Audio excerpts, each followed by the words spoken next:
Did you miss your deadline to renew your Medicaid coverage? You can still send your completed annual review form to Healthy Connections Medicaid. You may be assigned to another health plan, but you can ask to come back to First Choice within 60 days of renewed Medicaid eligibility. It's your family. It's your choice. First Choice is the right choice. Renew and choose us. Visit selecthealthofsc.com/renew to learn more. Fear me. Run from me. Run as fast and as far as you can. But you will never escape me. Not at all. One way or another, I have you right where I need you.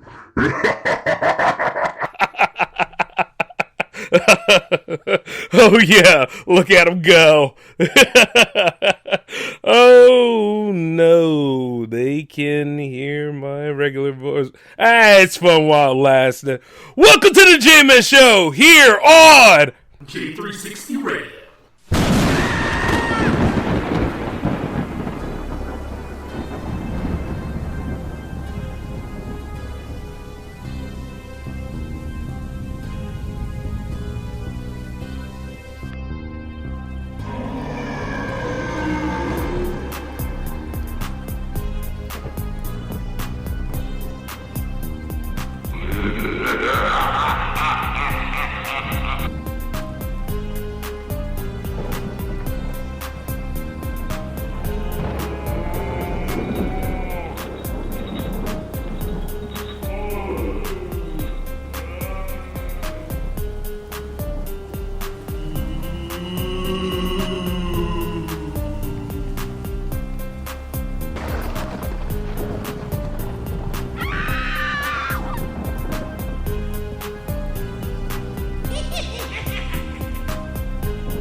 Gets better every time. Hey, how's it going, J360 Legion? Welcome to the J-Man Show, here for episode 176.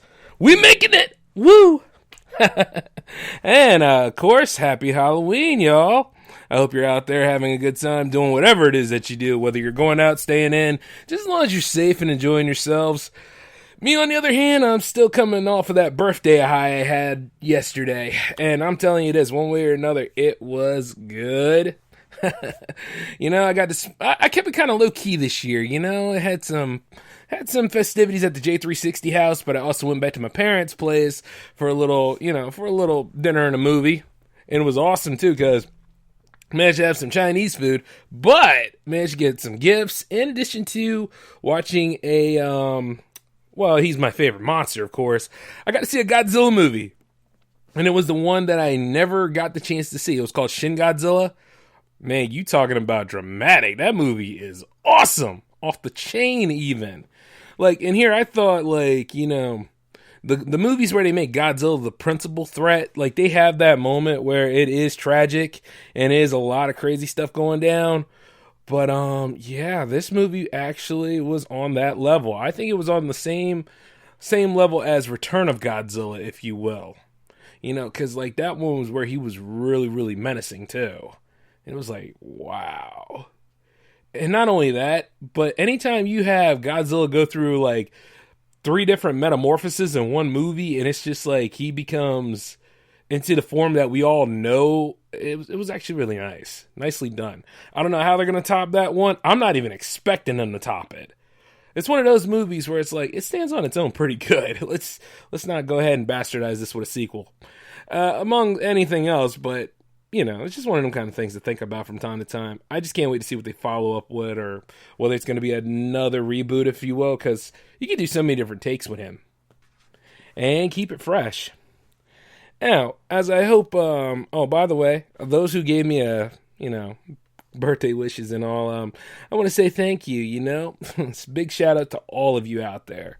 I did not expect to turn out like that. You guys actually made the birthday even more special, believe it or not. That kind of stuff keeps me going, man. You know what I mean? Now, right there, that's the human experience. That is what life is worth living for. Not only that, you never know who you inspire. Stuff like that. I'll share the same amount of love to all of you when your birthday comes around. You know what I'm saying? Exactly. Oh, and speaking of which, yes, just because today is Halloween doesn't mean the Monster Fest ends here. Now, a lot of people, when Halloween happens, you know, they go ahead, they dress up, and they show off their scary stuff, and then they go away for a while. Me, on the other hand, as a lot of us probably don't celebrate the same, obviously not, but then there are some that, you know, do it all year round. I would love to do the Monster Fest all year round if I could. But the thing is this. I also have different things to talk about and different stuff to be a part of. So, you know, that extra week is pretty much my present to those that do the Halloween 360 around, you know? 365, that is. But you get what I'm saying. Oh, shoot. You know what? That sounds like a plan for me. Yeah, it does. Anyway. Put it on the back burner. Now, tonight, what we're going to be doing, since I'm not going to any parties or anything, and I can't go ahead and sleep in, so I'm going to go ahead and give you guys some more terror tales tonight, courtesy of these two books I've been reading, Scary Stories to Tell If You Dare 2 and 3, written by the great Joe Oliveto, and he is awesome at his work. So if you like some of the snippets that I pull out of the books to tell you guys tonight, be sure to check out his source and everything else and, like, you know, support him because, hey, without him, we wouldn't have these scary stories here to tell. And also, I was going to use the Alvin Schwartz book, but you've all got used to that. So at least with this, it's a little change of pace, you know what I'm saying? So that way, we all have something to enjoy. And since it's 11:05 and I can feel the eves of November the 1st upon us, which will be funny because isn't it something? We go from witches, ghosts, ghouls, and hobgoblins into going to slay and destroy turkeys, at least here stateside. So, yeah, because our good friends in the wild north up there, they already had their Thanksgiving, but hey, it doesn't bother me. They could have Thanksgiving again. Just let me go ahead and shoot as many turkeys as possible, y'all. All right. I know some of you animal rights people out there are not happy about that, but come on, man, just get used to it. Oh, yeah, and welcome to the J-Man Show, where you will be offended. Butts will be hurt!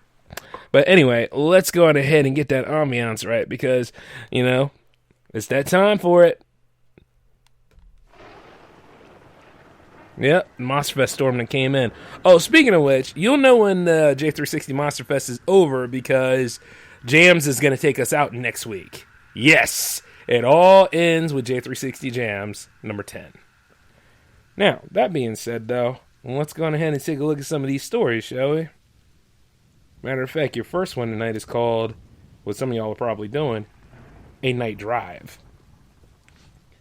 Jenna and Mike had just moved out to the country.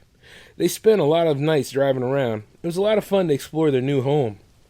One night they were on a dark, deserted road when Jenna spotted something in the sky. "What are those?" she said. "What?" Mike asked. "Those two lights," Jenna pointed up to a spot right above the car.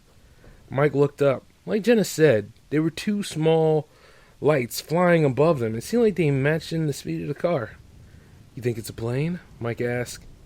"I don't think so. Well, what else could they be?" "Mike," Jenna said, "those don't look like airplane lights. Those look like eyes."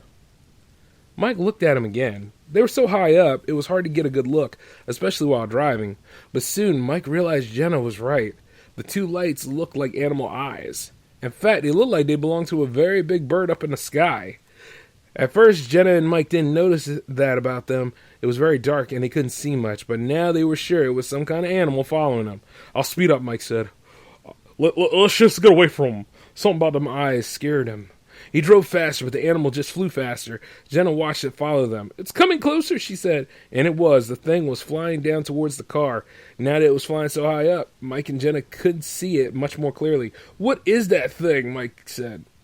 It was too dark to see it clearly, but it had the shape of a gigantic bat, and it was at least as big as a human. That guy sounds familiar. "Drive faster," Jenna said. Mike sped up, and it was a dark night. And it wasn't safe to drive that fast, but they both wanted to get as far away as they could.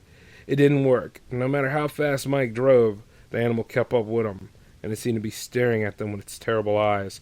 Mike was driving as fast as he could. Still, he couldn't seem to get away from it. The thing was very close now. It definitely wasn't any sort of bird either of them had seen. It had huge wings that never flapped, and it also looked like it had arms and legs like a human, but it was too dark to be sure. Mike was sure it would catch them. He knew he couldn't drive any faster, but then they saw streetlights up ahead. They were getting closer to a nearby town. Soon the thing started flying up towards the sky again. By the time Mike and Jenna reached the town, its eyes were the only two dots in the sky. They flew higher and higher until they vanished from sight. Oh, man. Yo.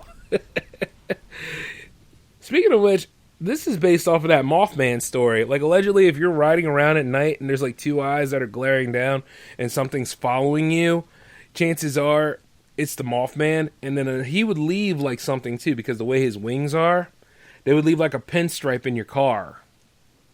So there might be some truth to this. But, see, a lot of people, you know, they're still trying to locate and hunt down the Mothman. But, yeah, that's definitely a Mothman story. Could you imagine being chased by him? Like, what would any of you guys do? I know some of y'all would actually try to Snapchat that, but what exactly would you try to do to survive to get away from it? You know what I'm saying? Well, I'm going to leave that as some food for thought because we got some more stories to tell. Your next one's called The Coffin. Robert Burton owned a farm outside of town with his wife, Margaret. He was a healthy man most of the time.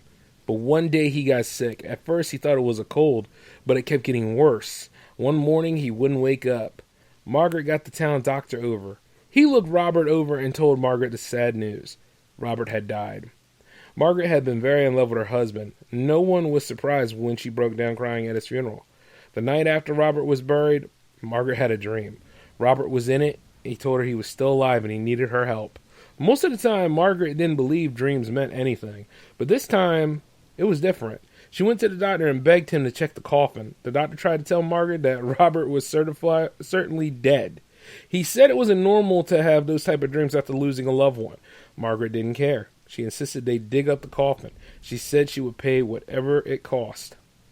The doctor gave in. The Burtons were close friends. He thought it would help Margaret to get over her loss if she could see her husband was dead. He got in touch with some folks at the cemetery and had them dig up Robert's coffin. Margaret joined in. She dug faster than anyone. Like, she knew her husband. Between aging and busy lifestyles, many women struggle with maintaining their physical and mental wellness. At Aquavita Concierge Healthcare Services for Women, we can help you revitalize your health and reclaim your life. We start from within by balancing your hormones, allowing your body to achieve and maintain desired weight goals. We also specialize in peptide therapies, regenerative medicine, sexual health, and aesthetics in our state-of-the-art facilities. Feel better, look better, live better at Aquavita. Visit aquavitality.com and begin your journey today. Was running out of time. When they opened the coffin, Margaret began to cry again. Robert was dead. But one of the other diggers noticed something strange. The tips of Robert's fingers were bloody, and there were such deep scratch marks on the lid of the coffin. It almost looked like Robert woke up and tried to claw his way out. Damn.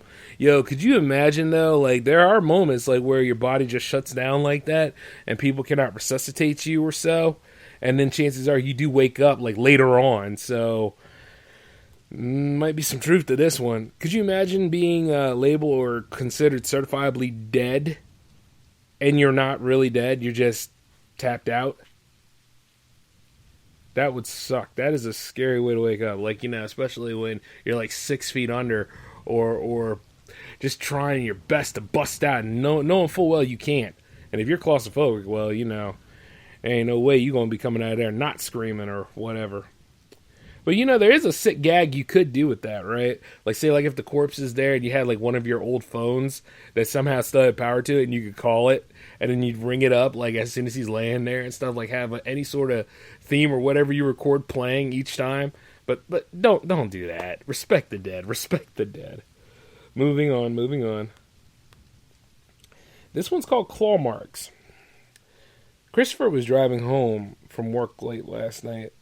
His parents always let him use their car if he was going to work. It was very dark out, but Christopher heard a thud, thud, thud noise. He realized one of his tires had gone flat. So he pulled over to the side of the road to change his tires. The woods surrounded him on both sides. He wanted to get the job done quickly. He didn't like being out there so late at night. He just finished putting on the new tire when he heard a much louder thud, thud, thud noise. But this one was much louder. Christopher sprung up to see something terrible running towards him. It was hard to get a good look at it in the dark. It ran on 2 feet like a person, but it was much bigger than a man, and its skin was green. It was almost looking like a cross between a human and a lizard. Christopher jumped in his car and tried to drive off, but before he could, the monster hopped on the roof of the car and started banging on it. Christopher drove fast, and eventually the thing fell off. He didn't stop to get a good look at it. When he got home, his parents were angry that he was out so late. They were even more angry when they saw the car. The car was a wreck. The windows were cracked, one of the side mirrors was gone, and there were huge dents all over it. Christopher told them the story. At first, they didn't believe him. They thought he made it to sort of explain why the car was in such bad shape. But when they looked at a closer surface of the car, the roof was covered in deep scratches, and it almost looked like some sort of huge animal tried to claw its way in. Sounds like La Chupacabra. Yeah, that might be La Chupacabra. I mean, like, if you're out there in those areas, I think it should be legal for you to have a shotgun in the back, almost like a police officer, right? So, like, when you see, well, hold on a minute. That's why we're in this problem, right? So, I don't know. But like I said, once again, if you're out there, that's bad enough. But if somebody else out there, and it's a creature of sorts, nothing good will come from that either. So it's all about protecting yourself. And you know, blunt force trauma and stakes can only do so much when you got a little pump action going on, and you just got to go ahead and take them out. A little different. It's all about circumstances, you know. Now, this one's called Faces. Maria was feeding her newborn baby in the kitchen one night. Suddenly, the baby looked down towards the floor and started crying.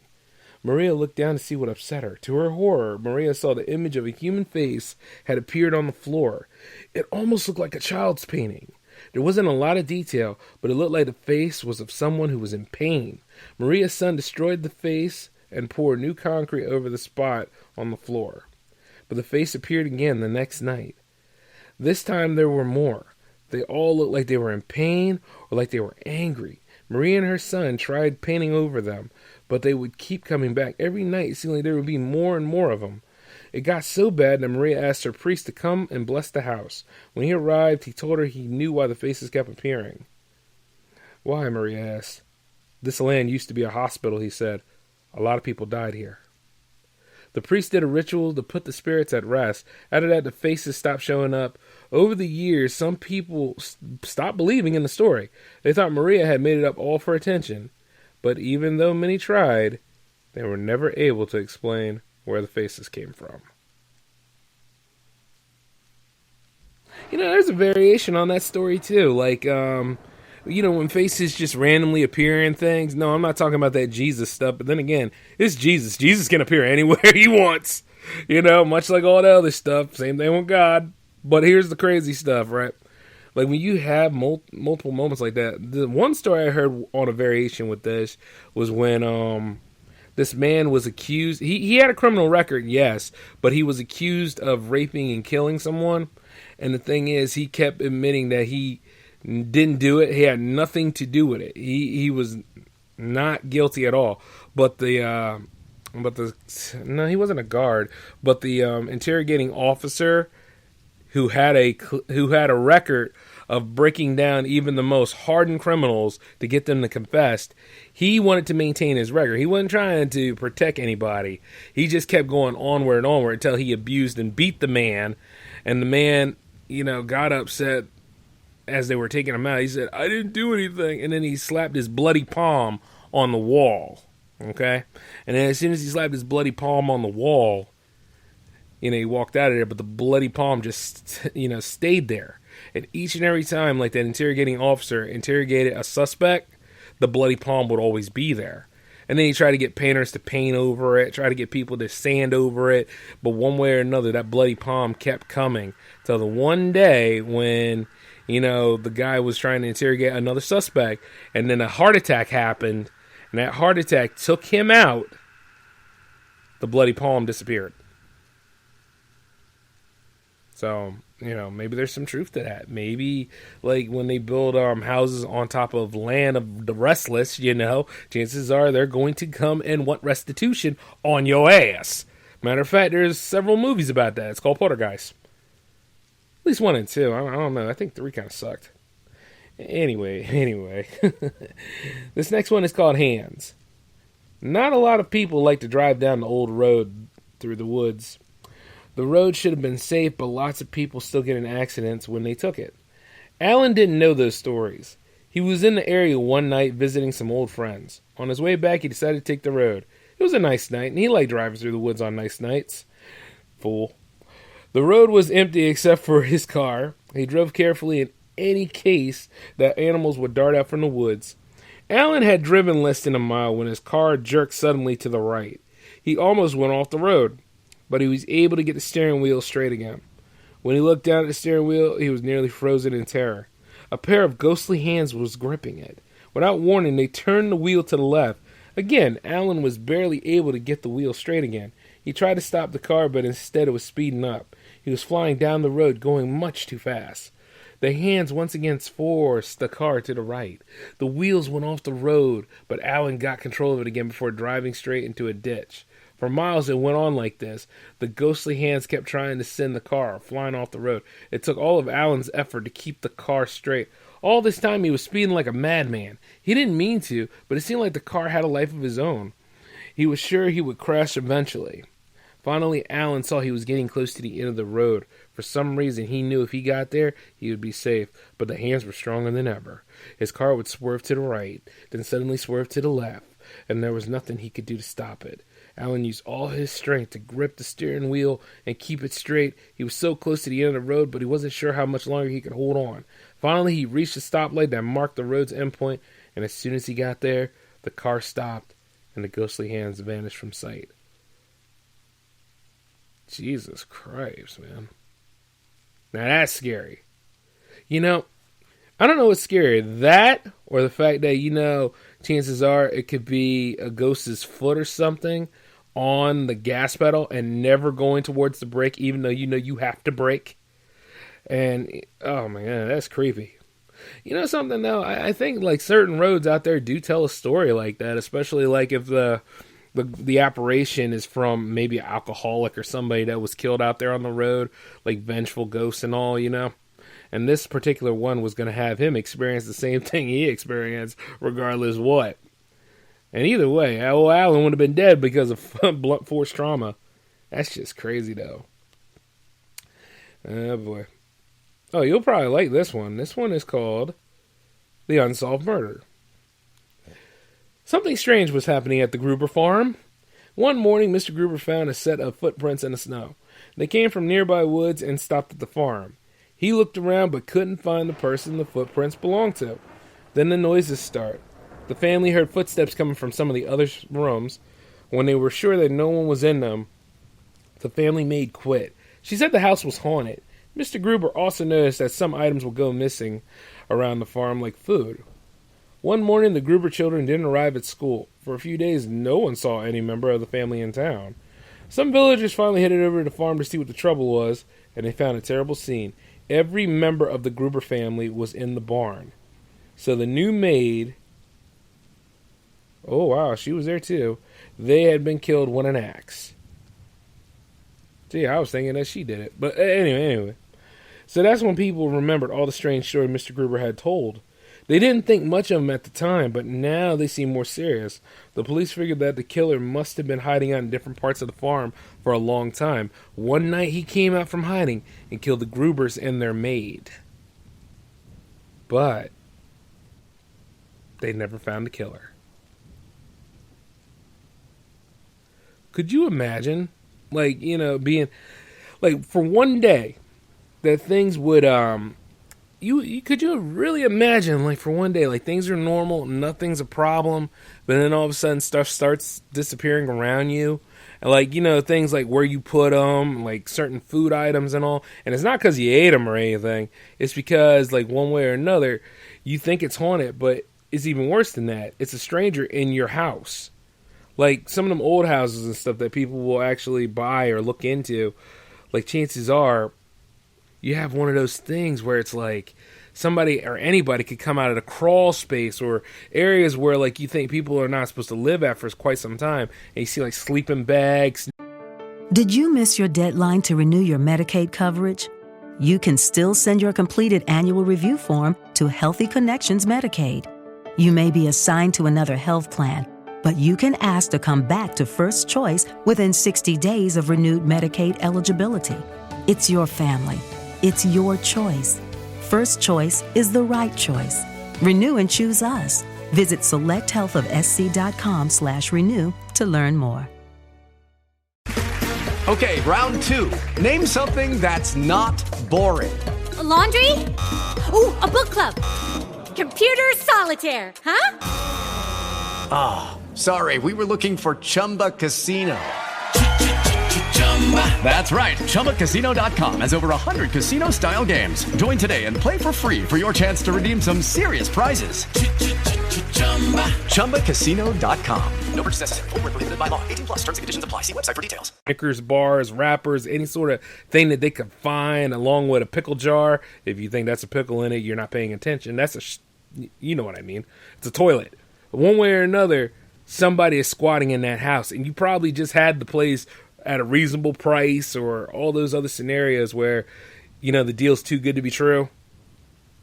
I mean, like, that stuff is just scary, man. The fact that you could have squatters sitting up in there and you don't even know it. Like they're so good at being quiet. And then, like, when you go to sleep, they're not asleep. They're sitting up watching the Late Show and all that kind of stuff. But the thing is that somehow they don't need to listen to the volume to know what's going on. But you're still knocked down to sleep. Unbelievable, man.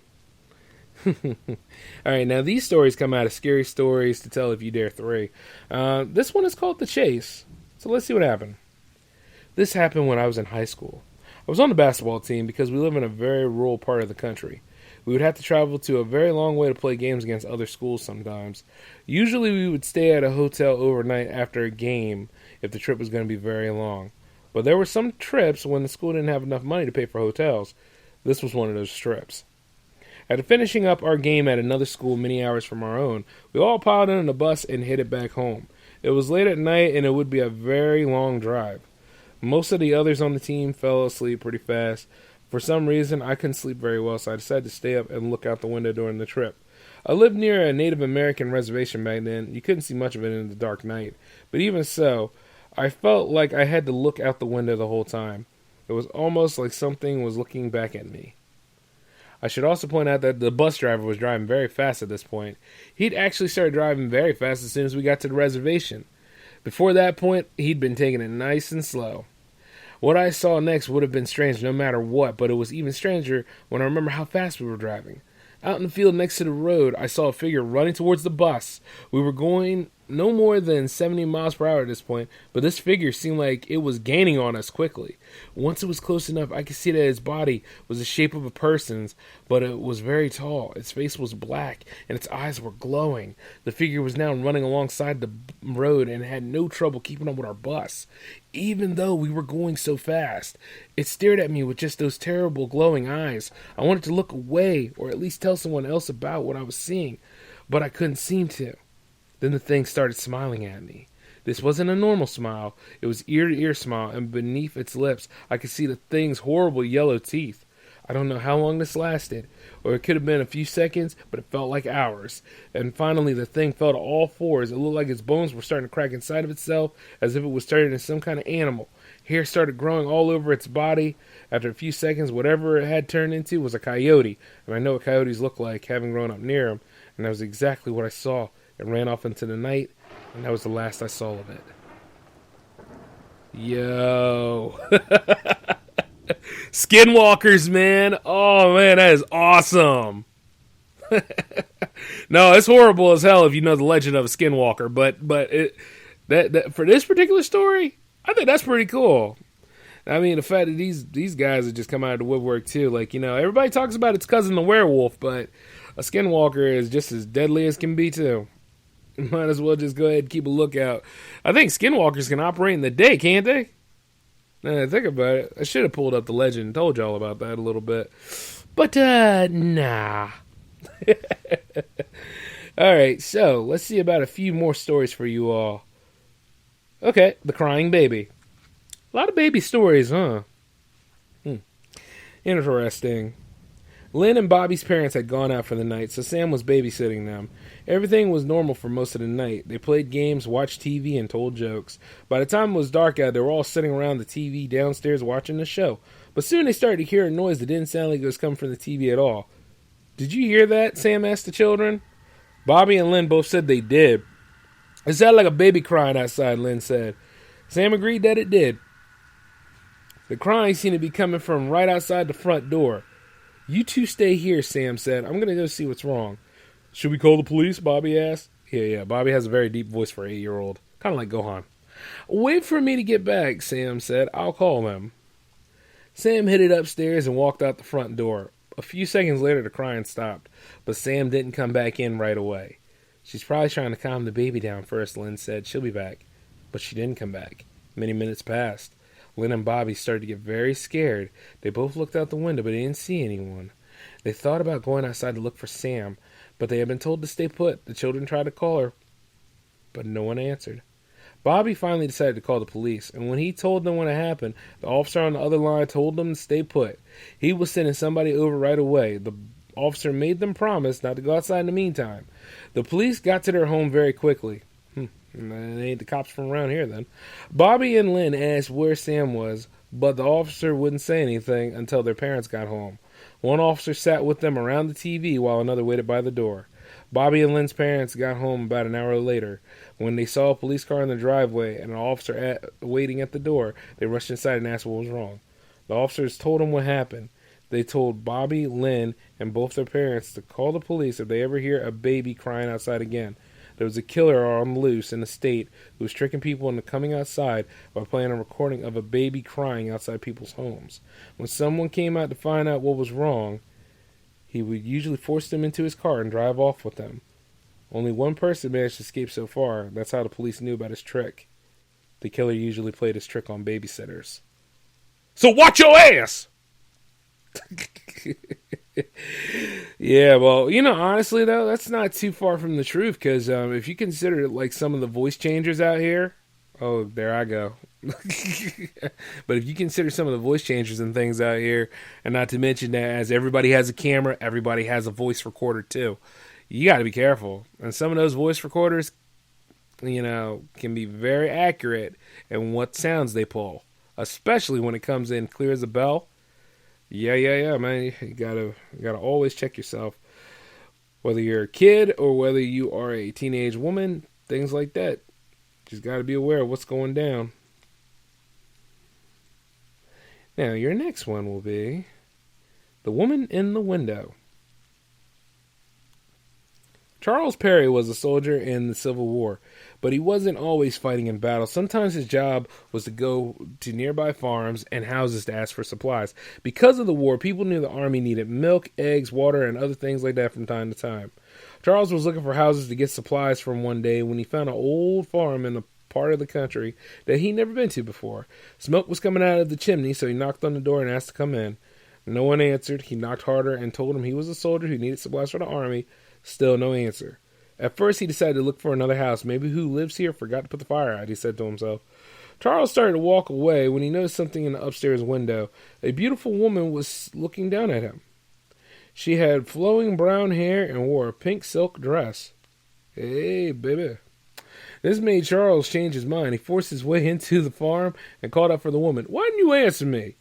he asked. "Don't you know I'm a soldier? We need supplies." He didn't get a reply, but the fire was still burning and there was food at the table, so he was sure somebody was in the house. Charles headed upstairs to call out for the woman, but still no answer. He searched every corner of every room and couldn't find anyone. Maybe I'm just imagining things, he told himself. He was about to leave when he saw the woman out of the corner of his eye in one of the rooms, unless she snuck in the closet door he had missed when searching for her, but he made his way over to that spot. There was no door at all. The wall was completely solid. Charles decided to find the closest neighbor to ask about the woman he had seen. Pretty soon he reached another farmhouse about a mile away. An old woman came out to greet him. Who lives in the farmhouse a mile to the south?" he asked. "I saw a woman in there, but now I can't find her." The old woman seemed confused. "No one lives in that house anymore," she said. "A drunken soldier stopped by there a couple of years ago and killed the woman who lived in that farm, which she wouldn't give him any money. It was very sad. She was a beautiful girl, had pretty brown hair, and always wore her best pink silk dress." Charles couldn't believe it. He went back to the old farmhouse to see for himself. That old woman must be crazy, he said. But when he got in there, the smoke wasn't coming from the chimney anymore. Inside there was no fire burning, no food at the table. The place was dark and filled with cobwebs. And the only sign that someone had ever been there was his footprints on the dusty floor. Jeez. You know, what can y'all say to that? Nothing. Yeah, that's about the only thing you can say about that, you know? Wild, creepy stuff, man. Whew. I felt the chill on that one. I mean, all that spread laid out there, and a beautiful woman up there, and then all of a sudden it turns out that none of it was real. Would you go mad from the revelation like that? See, I'm quite mad already, but the thing is, that probably would add to it. Ugh. Scary. Okay, y'all. This will be your next one. It's called A Cold Feeling. Jones was a student at the college a few hours away from where he grew up. That weekend, he drove home to visit his grandmother. She'd raised him since he was a child, and she was feeling very sick, so he wanted to check in on her.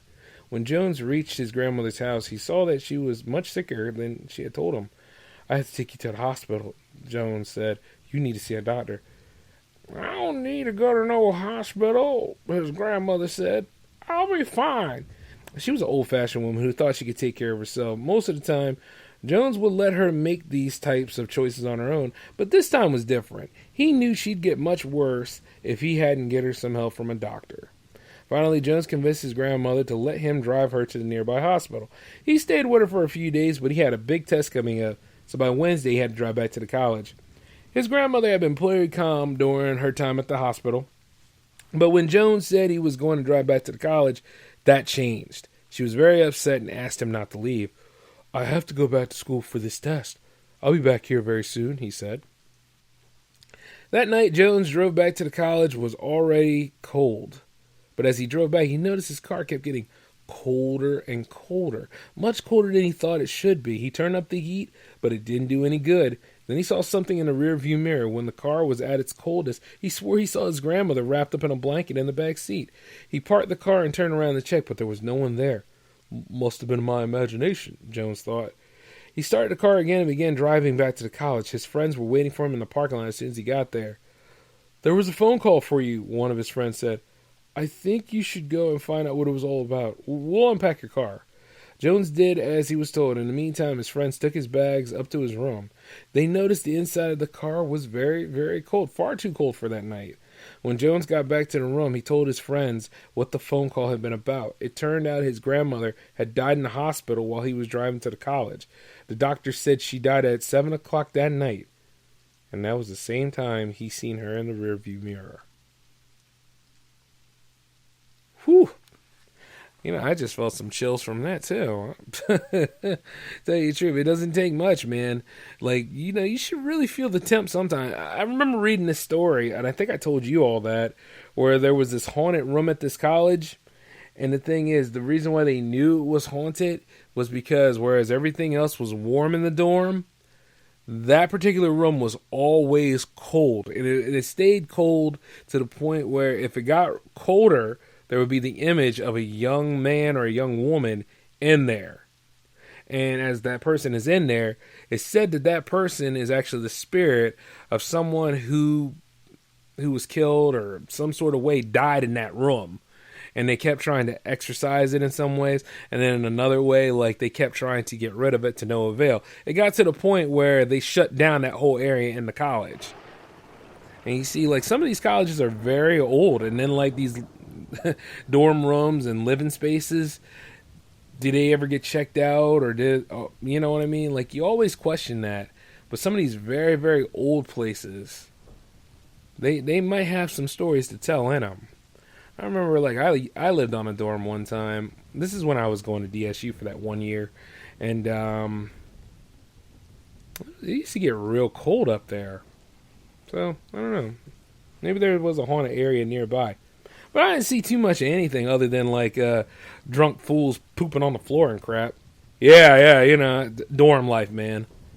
If you can avoid it, avoid it. But if you really want to experience that stuff, yeah, it's wild.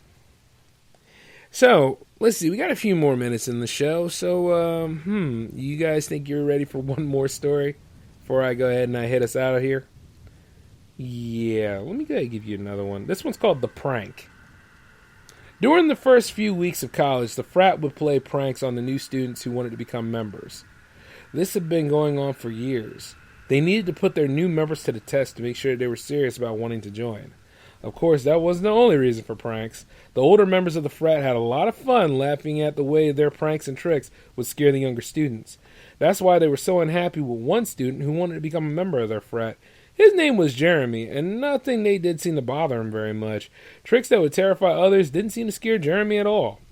One day, a few of the members of the frat decided that they would play their scariest prank yet on Jeremy. They showed up at his dorm saying they wanted to take him out for a ride in the country.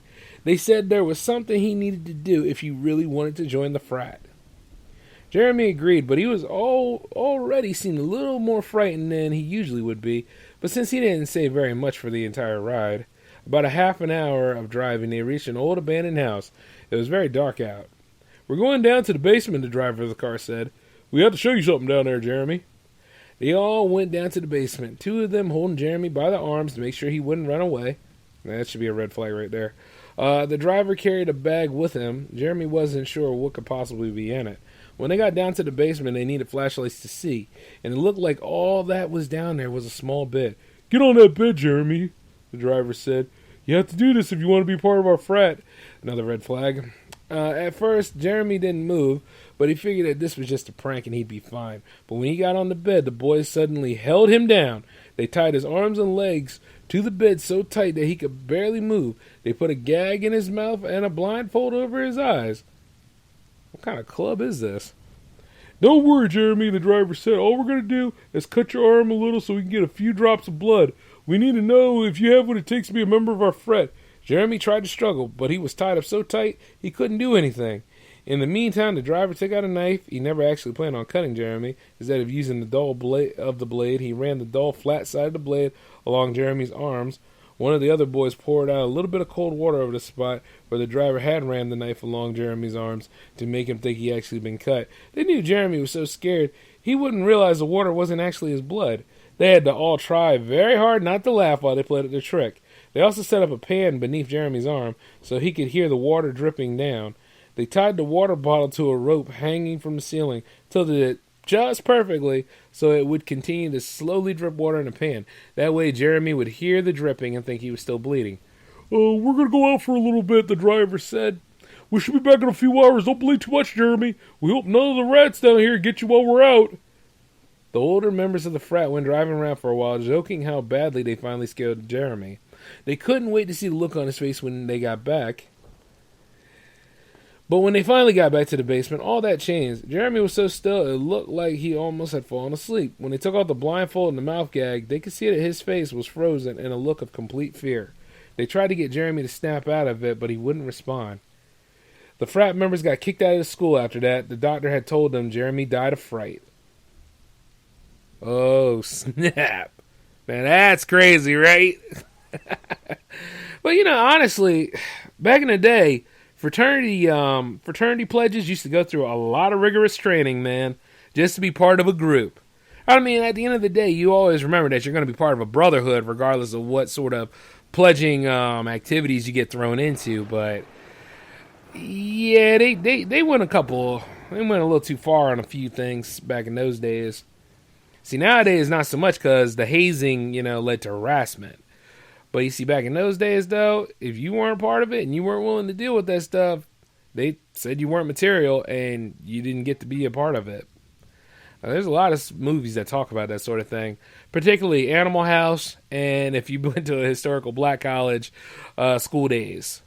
But, the thing is, it's like, at the end of the day, if you really got to go through the Olympics just to join something and, it really costs like your well-being and all that kind of stuff, I don't think it's really worth it. But, at the end of the day, I mean, I guess when I started J360, I put Mondo through a rigorous training. Which, by the way, I apologize for that, man. I was young and didn't know any better. Actually, he turned out okay. He's still vice president. But this is when we had a whole bunch of other people in the group and stuff like that. You know, you try to form things with your old high school buddies, and then, well, they weren't anything, so they all got thrown out by me. I'm good with it, though. Damn shame. Other than that, though, Wanda kicked a lot of ass in that whole rigorous thing. We should bring it back some. I'm kidding. Ain't no way I'm bringing that back. Oh man! But you know something? As I look at it, we need more like college horror stories sometime. Like I haven't seen a decent one in a while now. You know what I mean? Huh. Well, let me go ahead and find something to write on. I got time tonight. Actually, we got a little bit. No, we're getting closer to the end. But again, I think you guys can handle this. One more story, all right? The figure in the room. The old woman had not been sleeping well for weeks. She lived with her daughter, and her daughter had been very sick. The woman had spent so much time caring for her that she never got a chance to get much rest. Because of this, when she finally decided to go to sleep, it usually wouldn't take her very long to fall asleep. One night she was just about to fall asleep when she heard a noise that worried her. The woman listened closely. It sounded like someone was walking up the stairs from the lower level of the house. Then it sounded like it was walking down the hallway towards her room. Her room was so dark that she could barely see anything. But a moment after the footsteps reached her door, she thought it was a figure step inside. It only stayed a moment before walking to her daughter's room. It sounded like the figure opened a door quickly before closing it. After that, it left the daughter's room and went back downstairs and out the front door again. It was very dark, but it had almost looked like the figure was now carrying a piece of her daughter's clothing with it. Normally, the woman would have rushed to her daughter to see if she was okay. This time, she'd been so close to sleep that she believed that it must have been a dream. She'd been so worried about her daughter's illness that it was no surprise that she was having nightmares. However, the same thing happened the next night. Now, the woman wondered if it truly had been a dream, but she decided it probably was. She chose not to mention anything to the rest of the family or her daughter. Everyone else had also been very worried, and she didn't want to give them any more reasons to worry.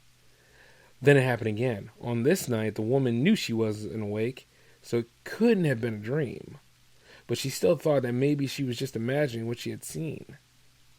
When she heard the figure walk out the front door, she looked out her window to see if she could get a better look at it in the moonlight. And it was definitely real. The figure slowly walked to the churchyard across the street, and that's when she lost sight of it. That was the last night the figure had appeared. Instead, the woman's daughter died the next night. The family buried her in the churchyard. So, in other words, that was her daughter. Dang, could you imagine? Whew! Man, you talk about some chillers tonight. This has actually been pretty good for the Monster Fest this year. Yeah, well, let's see. I'm out of time on the show, so I'm out of ammo right now. But I will let you all know this. We'll be back with some more J360 Monster Fest stuff this coming week. And it was good celebrating Halloween with all of y'all. Y'all stay safe, enjoy yourself. And since it's getting closer to midnight, of course, have fun taking all that makeup and stuff off. And then, of course, you know, that candy you ate, nah, I'll let you figure it out on your own. But until then, this is the J-Man signing off. So I will catch you all laters. And, you know, live well and be about that life.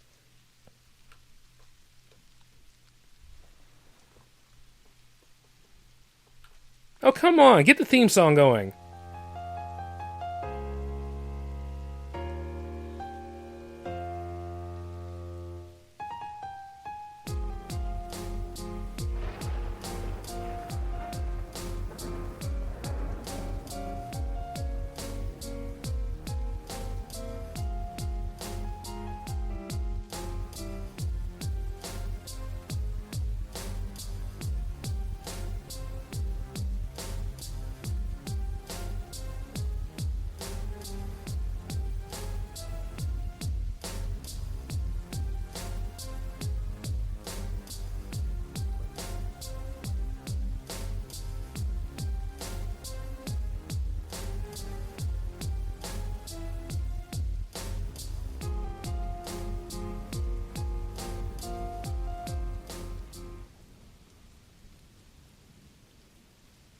Lucky Land Casino, asking people, what's the weirdest place you've gotten lucky? Lucky? In line at the deli, I guess? Aha, in my dentist's office.